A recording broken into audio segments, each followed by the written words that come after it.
Hey, I'm Phil Heimlich. I'm a conservative Republican. I lean libertarian. I'm a follower of Christ. And we call this podcast The Radical Middle. I want to tell you something. I want to get ripped off more. Yeah, that's right. I want to get ripped off more. Now, I'll tell you where that comes from. There's a guy named Steve Sjogren, friend of mine, who was the leading or original pastor at the Vineyard Church here in Cincinnati. And every year on New Year's, he'd give us his New Year's resolutions. And one year, I remember one of his resolutions was, I want to get ripped off more.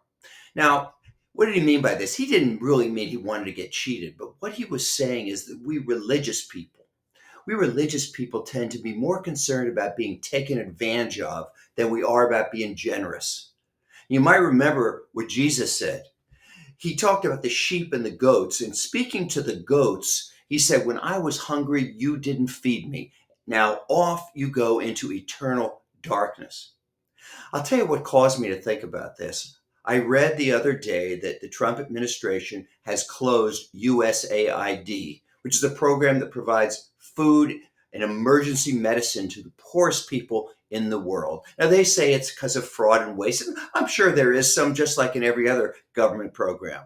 But what got my attention, there's an article in the medical journal, The Lancet. This is one of the most prominent medical journals in the world. And what The Lancet said was that over 20 years, this program has saved 91 million lives. And that by ending this program, by shutting it down, 14 million people will die, of which 4.5 million are children under 5.